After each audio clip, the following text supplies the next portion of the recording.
E também o Geraldo Alckmin enxergou isso tudo, né? A volta à cena do crime. E acho que esse que é o ponto, Renato, porque em 2022 nós não estávamos numa eleição normal entre dois candidatos apenas. Aqui é o Jair Bolsonaro e aqui é o Lula, Luiz Inácio, e são esses dois personagens e vida que segue. Nós estávamos falando exatamente de um governo que se saiu bem, inclusive dentro da pandemia, né? Até saiu muito melhor do que muitos países de primeiro mundo, porque tinha uma pasta muito técnica no planejando a nossa economia, tínhamos pastas, ministérios extremamente técnicos. É claro que, como todo governo, não pode ficar confortável, nós criticamos algumas posições políticas, de decisões políticas do governo do presidente Jair Bolsonaro, mas críticas que faziam parte do contexto de querer trazer o real progresso para o Brasil. Então, isso era um lado, não era o presidente Jair Bolsonaro, o político apenas, mas o projeto que a administração dele trouxe, mostrou e implementaria nos 4 anos. E do outro lado, não era um novo candidato, um candidato de centro-direita, centro-esquerda, um nome que apareceu na política do Brasil, não era vamos supor, um Zema ou qualquer um outro nome. Nós estávamos falando de um nome que comandou um dos maiores esquemas de corrupção da história como um todo, não apenas do Brasil, mas de qualquer democracia. Mensalão, Petrolão, depois teve o Covidão também, né, com os parceiros do PT. Ou seja, era um projeto que nós sabíamos que era o que o Geraldo Alckmin, hoje vice-presidente, um dia disse. Se o PT voltar à presidência, é a volta à cena do crime. Então não dá para dizer agora estou assustado.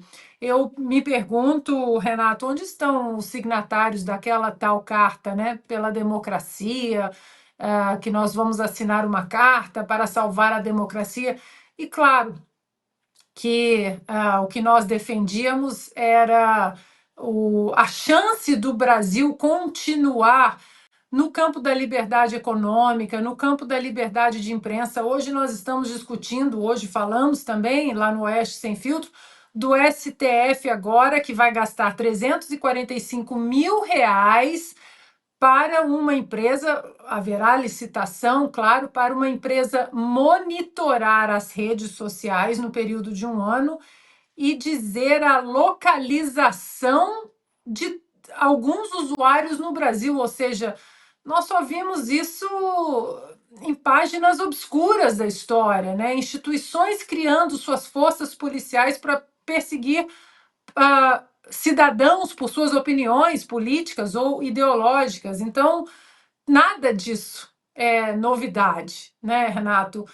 Infelizmente, nós temos ainda algum tempo pela frente, é por isso que antes de qualquer pauta, de discutirmos pautas econômicas, qualquer pauta que o deputado e os outros congressistas estejam discutindo no Congresso, seja pauta social, reforma tributária ou não, acima de tudo isso, nós temos que combater exatamente os projetos totalitários que vivem trocando de roupa, né? É o 2630, depois vem o 8889, porque sem esse debate todo, nós não conseguiríamos, por exemplo, derrubar o Arrozão em velocidade assim recorde, né? Em poucos dias, os congressistas fizeram barulho em Brasília sobre o Arrozão. Isso teve uma repercussão gigantesca no jornalismo independente e nas redes sociais, e é por isso que eles precisam acabar com a liberdade de expressão, porque um povo que se interessa por política, que quer discutir política, que quer fazer parte desse cenário, sem liberdade de expressão, aí acaba tudo para a gente. Então, antes de qualquer pauta, seja ela econômica, social, tributária, nós temos que continuar defendendo a liberdade de expressão, né? Os americanos costumam dizer que O preço da liberdade é a eterna vigilância. E sem essa liberdade que nós temos hoje de estarmos aqui, por exemplo, num programa como esse, discutindo abertamente o que está errado ou não, aí qualquer regime totalitário segue de maneira muito confortável.